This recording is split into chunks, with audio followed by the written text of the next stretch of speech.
once you've finished your background, your glowing moon background, you have a few choices about what you want to do. If before you add other stuff to it, you would like to make it look stars, you could use the white paint that's on your paint palette and a toothbrush. Dip your toothbrush in the paint, and then I'm going to put my finger underneath, and I'm just going to rub my finger against it, and it's going to sprinkle white paint and make it look like there's stars in the night sky. Again, from here on out, once you have the glowing moon, it's up to you what you add. You do not have to add the stars. If you would like to, by all means. Now that I have my background, my sky is done, it is up to you what you want to add. The examples that I showed you had snow on the ground and trees or houses, snowmen. You can add whatever you want, but we're not going to do it with paint. The rest of the stuff that we're going to add is with paper, right? So I grabbed from the shelf at the front of the room a few of the colors that I would like, and I'm going to try and make a landscape, right? A picture of land with some mountains and some snow and the forest. That's what I'm going to aim for. And so I'm going to start with some purple mountains in the background. So I'm drawing myself a few mountains. They might be too big. And then I'll cut them out. Again, this is what I'm doing. You do not have to do the same thing that I'm doing. You could decide to do a different kind of landscape. You could do a Christmas theme, a winter theme. You could do, right, the beach at night with a moonscape. So there's one.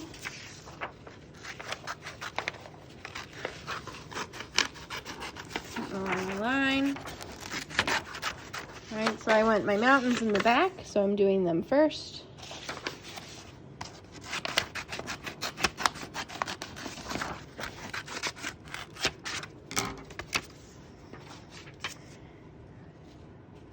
There are my mountains.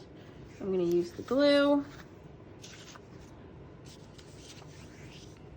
Carefully add dots or lines of glue.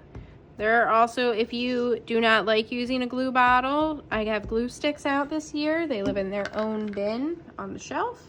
You can get yourself a glue stick instead. I'm going to carefully line it up. And don't forget to smooth it down with your hands. All right, so you don't have anything sticking up.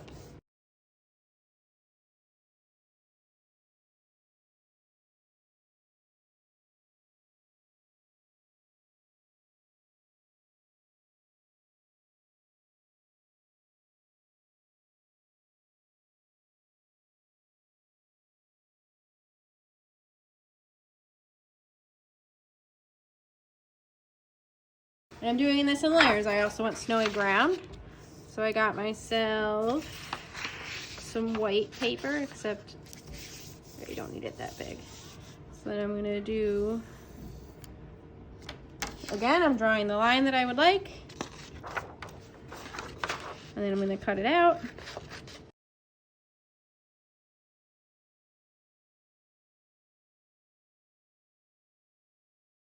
I'm gonna see what it looks like.